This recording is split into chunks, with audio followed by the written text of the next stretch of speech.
جو دلیل یہ بتاتی ہے کہ خدا موجود ہے، خدا وجود رکھتا ہے، یعنی ضروری تھا اور ضروری ہے کہ وہ چیز وجود رکھتی ہو اور موجود ہو۔ ان کو وجود دینے والا کون ہے؟ وہ پارٹس اور وہ ایلیمنٹ جن سے مل کر کوئی بھی شے بنتی ہے، وہ پارٹس کہاں سے آئے؟ ان کا بنانے والا کون تھا؟ یہ کائنات کیسے وجود میں آئی؟ ان کا بنانے والا، ان کا خالق اور ان کا کریٹر کون ہے؟ کہ ایک چین ہے، ایک زنجیر ہے کہ جس کے سلسلے کی کوئی انتہا نہیں ہے، ایک حتماً اس سلسلے کا کوئی اینڈنگ پوائنٹ ہے کہ جہاں پر جا کے یہ سلسلے ختم ہو جاتے ہیں۔ ایسی ہی ذات کو خدا کہا جاتا ہے کہ جس کا وجود اپنے آپ میں ہے اور اس نے اس کائنات کو وجود دیا ہے، اس کا وجود کہیں سے نہیں آیا۔ صحیح عقیدہ آسان زبان میں۔ بسم اللہ الرحمن الرحیم۔ ناظرین، نجا میڈیا کی جانب سے صحیح عقیدہ سیریز کی آپ یہ تیسری قسط دیکھ رہے ہیں۔ اب تک کی 2 قسطوں میں آپ نے یہ جانا کہ انسان پر واجب ہے کہ وہ دین کا انتخاب کرے اور دین کے مطابق اپنی زندگی گزارے، اور جب بات دین کی آتی ہے تو سب سے پہلے سوال یہ ہوتا ہے کہ آیا خدا وجود رکھتا ہے یا وجود نہیں رکھتا؟ تو اس سے پہلی والی قسط میں ہم نے ایک برہان اور ایک دلیل کے ذریعے سے یہ بات واضح کر دی کہ خدا وجود رکھتا ہے، لیکن آج پھر ایک نئی دلیل کے ساتھ ہم آپ کی خدمت میں حاضر ہوئے ہیں، جو دلیل یہ بتاتی ہے کہ خدا موجود ہے، خدا وجود رکھتا ہے۔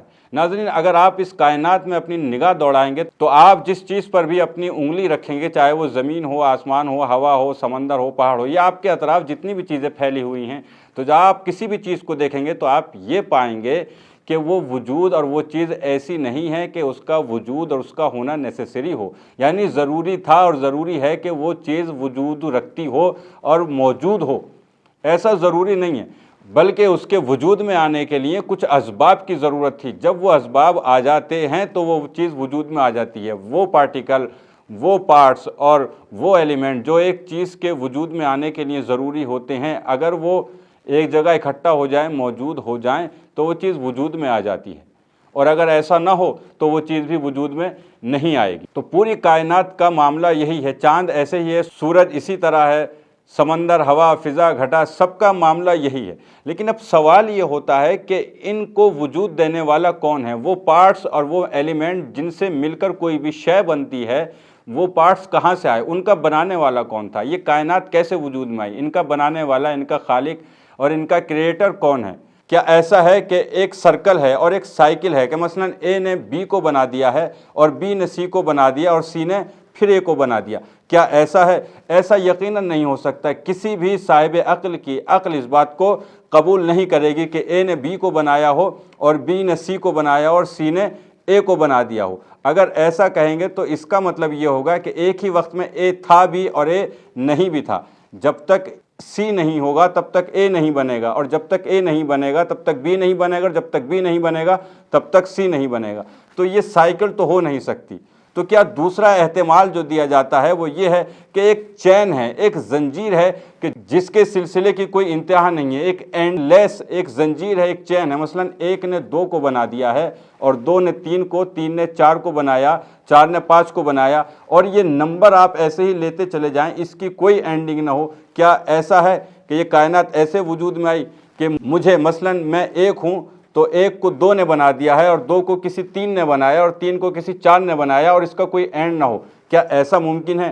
ایسا بھی ممکن نہیں ہے، اس لیے کہ اگر ایسا ہوتا تو یہ کائنات وجود میں ہی نہیں آتی، نہ آپ کا وجود ہوتا نہ میرا وجود ہوتا۔ اس لیے کہ ہم اگر ایک ہیں تو ہم تو اس وقت خلق ہوں گے اور اس وقت وجود میں آئیں گے جب 2 بن گیا ہوگا، اور 2 اس وقت وجود میں آئے گا جب 3 بن گیا ہوگا، اور 3 اس وقت وجود میں آئے گا جب 4 بن گیا ہوگا۔ تو جب یہ سلسلہ پیچھے کی طرف چلتا چلا جائے گا اور کوئی اینڈنگ پوائنٹ ہی نہیں ہوگا، تو جب تک پیچھے والے نمبرز خلق نہیں ہوں گے، نہیں بنیں گے، پیچھے والی اشیاء جب تک وجود میں نہیں آئیں گی، تب تک 2، 3، 4 اور 1 کا نمبر ہی نہیں آئے گا۔ لیکن ہم دیکھتے ہیں کہ ہم بنے ہوئے ہیں، یہ کائنات بنی ہوئی ہے، یہ کائنات سجی ہوئی ہے، کہ جس کا مطلب یہ ہے کہ حتماً اس سلسلے کا کوئی اینڈنگ پوائنٹ ہے کہ جہاں پر جا کے یہ سلسلے ختم ہو جاتے ہیں۔ وہ ایسی ذات ہے کہ جسے کسی ایلیمنٹ کی ضرورت نہیں، کسی اسباب کی ضرورت نہیں ہے، کسی کاز کی ضرورت نہیں ہے، اس کا وجود اپنے آپ میں ہے۔ جس طریقے سے آپ کھانا بناتے ہیں اور کھانے کو نمکین بنانے کے لیے اس میں نمک ڈالتے ہیں، یا جتنی بھی نمکین چیز بناتے ہیں آپ اس میں نمک ڈالتے ہیں، تو ان کی نمکینیت نمک سے آتی ہے، لیکن نمک اپنے آپ میں نمکین ہے، وہ اپنی نمکینیت کسی اور شے سے نہیں لیتا۔ اسی طرح سے کوئی وہ ایک ذات ہے کہ جس کا وجود کہیں سے نہیں آیا، وہ اپنے آپ میں موجود ہے اور اس نے تمام موجودات کو وجود دیا ہے، اسی کے ذریعے سے یہ کائنات موجود ہے۔ ایسی ہی ذات کو خدا کہا جاتا ہے کہ جس کا وجود اپنے آپ میں ہے اور اس نے اس کائنات کو وجود دیا ہے، اس کا وجود کہیں سے نہیں آیا۔ والسلام علیکم ورحمۃ اللہ وبرکاتہ۔